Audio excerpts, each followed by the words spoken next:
All right, everybody, let's talk space. Somehow, some way, the conspiracy research in manned spaceflight has always tended to follow Vincent McConnell. Let me put this in live. Whether that was the early era, and we'll get into it, or later on. I actually do predict that this pattern will begin to break because I'm so tired of the space hoaxer arguments because I've been on both sides of them as deep as you can go on both sides of them. And it's the same stuff being discussed every day. But that's the modern state of spaceflight conspiracy theories. What really happened and how it all started was that there once was an American rocket engineer, and his name was Bill Kaysing. And really, Bill Kaysing wasn't that much of a rocket engineer as he was like a clerk for Rocketdyne. But I believe he has some sort of rocketry credentials. I'm not here to attack or to belittle Bill Kaysing's qualifications, because I don't think that it was Bill Kaysing's knowledge of qualifications that led to the conclusions that he would draw that we're going to kick this whole thing off over the course of the next 40 years. I think it was something deeper and more underlying. But there once was an American rocket, quote, scientist named Bill Kaysing who worked for a company called Rocketdyne, and Rocketdyne built the F-1 engines for the Saturn V for the rocket that took men to the moon. The F-1 engines on the Saturn V are the cluster of 5 engines that ignite at just before liftoff on the rocket. The big-ass engines that, when running in concert, all 5 produce 7.5 million pounds of thrust. That engine was built by the company where Bill Kaysing worked at that time. But Bill Kaysing had become very jaded, and maybe in his cynicism and maybe in his general lack of faith for humanity, Kaysing had become interested in the concept of conspiracy theories. Well, he talked to, or rather, he's found an interview with Bill Clinton, the U.S. president, about faking the moon landings. When Bill Kaysing, when the moon landings happened, Bill Kaysing, I believe, didn't watch. He was like the only man in the world who didn't watch the moon landing live on TV because he was mad and thought that it was fake. So this was going back 1969, earlier even. I'm not sure what year Bill Kaysing became convinced that NASA was perpetrating a hoax, but it was before the moon landing. So, fast forward a little bit. Bill Kaysing in 1974 writes a book called "We Never Went to the Moon."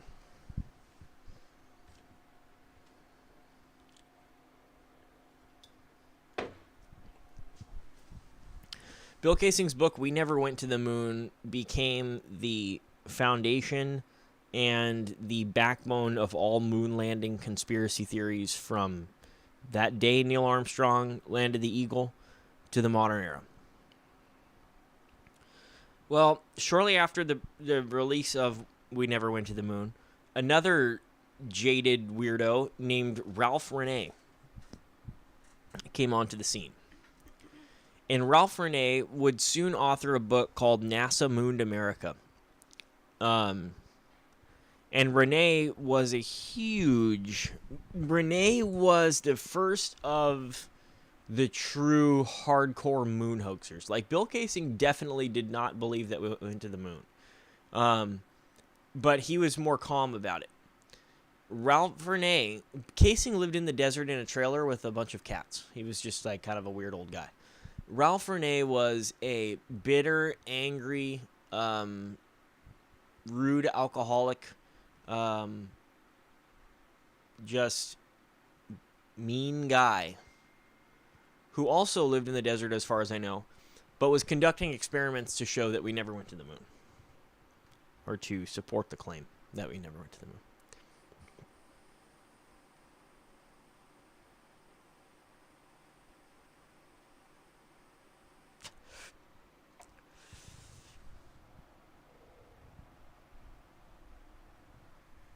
Ralph Renee's work in NASA Moon America became the modern era of its time, Bill Casing's We Never Went to the Moon. There were other websites like Aulis that launched, Aulis.com, that were concerned with the investigation of the Apollo record. But primarily, Ralph Renee was pretty high cheese in town for a long time. Well, now start inching forward into the 2000s, and a crazy Australian named Jarrah White shows up from Sydney online. And Jarrah White becomes the protege of Ralph Renee. Ralph Renee takes Jarrah White completely under his wing and begins advising him as Jarrah White starts making YouTube videos calling the moon landings faked. And really being one of the loudest voices in the moon hoax community up to the present time. You know.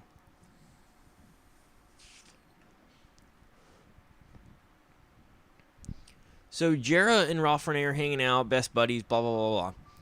Well, in 2008, Ralph Renee's arthritis becomes so bad. You know. In 2008, Ralph Renee's arthritis becomes so bad. That's his early show. His arthritis becomes so bad that he kills himself with a shotgun. Well, Jarrah and I began talking on YouTube, and I began producing moon hoax videos, hanging out with Jarrah. I was kind of the protege to Jarrah White that he was to Ralph Renee. Jarrah White actually got the rights to Ralph Renee's books, the rights to some of Ralph Renee's works, and a bunch of other stuff. That's how close they were. Jarrah was left a lot of stuff in Ralph Renee's will when Renee killed himself.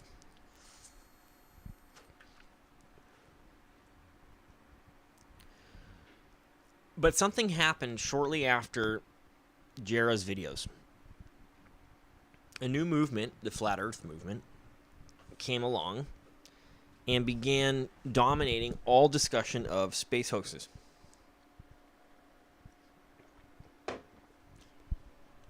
This didn't sit well with Jarrah White because Jarrah White wanted to be the first man to walk on Mars. That was his big dream. Up until at least 2014. Is that he wanted to be the first man to walk on Mars. So for Jarrah, the Earth can't be flat, space must be real. So Jarrah had to battle it out with some flat earthers, which was pretty funny. But now if you look at space hoax stuff online, you're going to see basically only flat earthers. The people gone are the days where there were conspiracy theorists who believed the moon landings were faked, but that space travel is otherwise real. Those days are over. There's a couple of those guys, trailing along left in the world, but not very many at all. Like Bart Sibrel might be one. Bart Sibrel might be a flat earther. I'm not sure. And Jarrah White is like the last of... If Jarrah even still believes the moon landings were fake, that's another problem. Because we don't even know where Jarrah currently stands on it because he hasn't posted anything about it in 10 years. But considering he became a geologist and an astrophysicist, I feel like he might come around, So where did Bart Sibrel fit in all this? Well, the whole time all this was happening, basically from about 1999 and onward, a lunatic investigative journalist who's completely unhinged, named Bart Sibrel, was running around on the peripheral of all this activity, chasing astronauts down with the Bible in stacks of cash, trying to get them to swear to high heaven that they walked on the moon. And some of the astronauts did it. Let's see something here.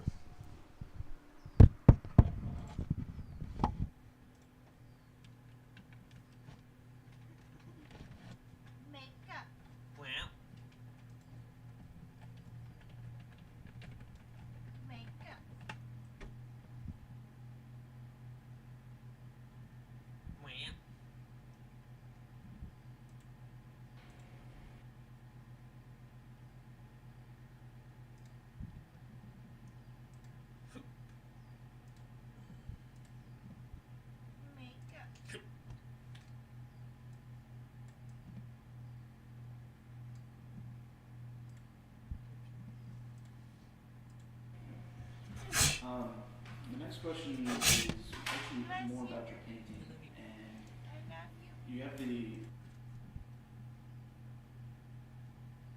Alan Bean.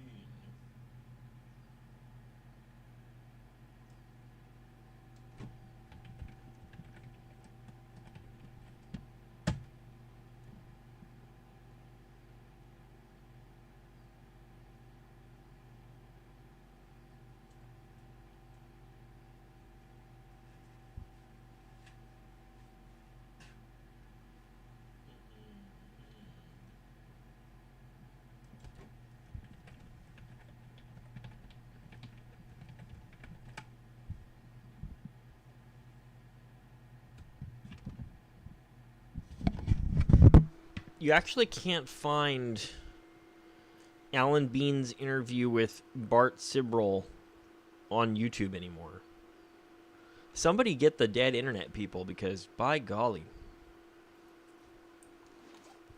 Anyway, so it used to be on there, but not anymore. See, like, it's things like this. Like, why did Joe Rogan let Imagine Bart being able to Sibrel build on it? Because Joe Rogan doesn't know, man. That's the only reason that anybody still talks to Bart Sibrel is because they don't know. I told you guys this. Hold on. Do you know how Bart Sibrel got access to the astronauts to interview them for his movies? This is a great story. Ready for this story, okay?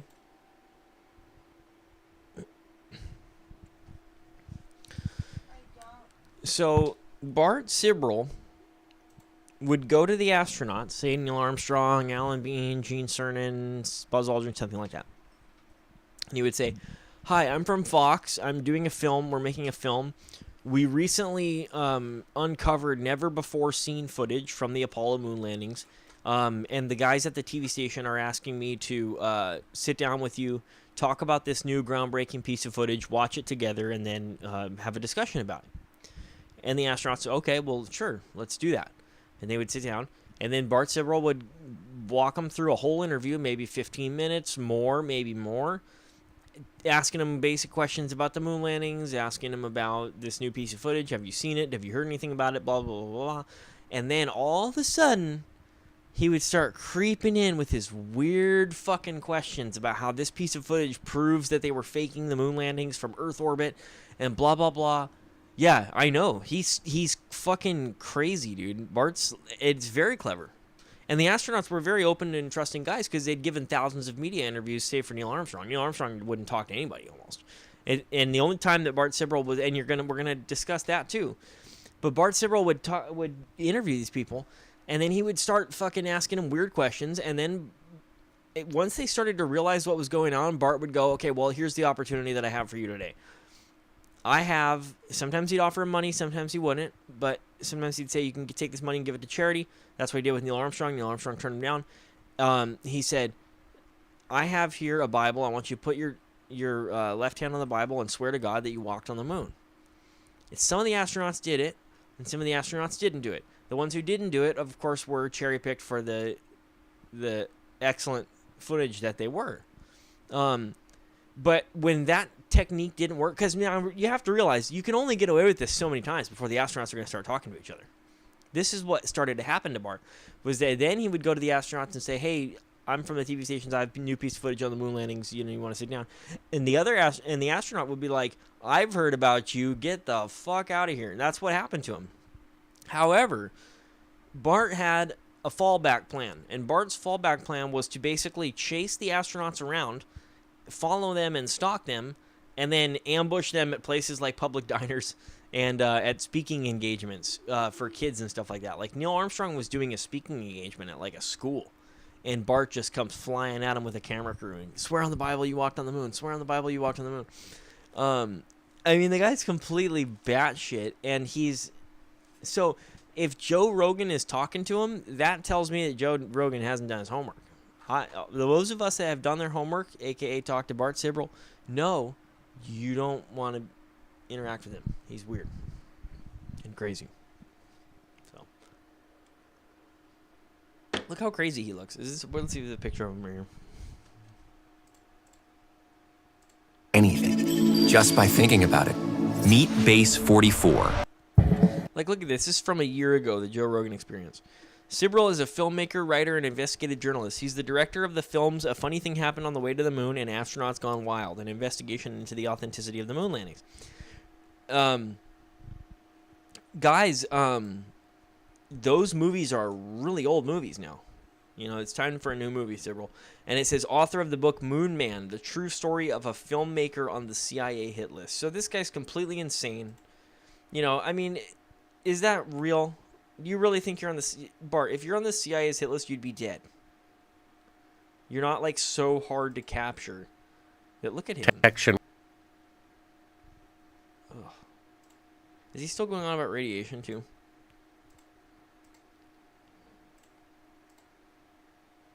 The calculations have been done, by the way, about radiation.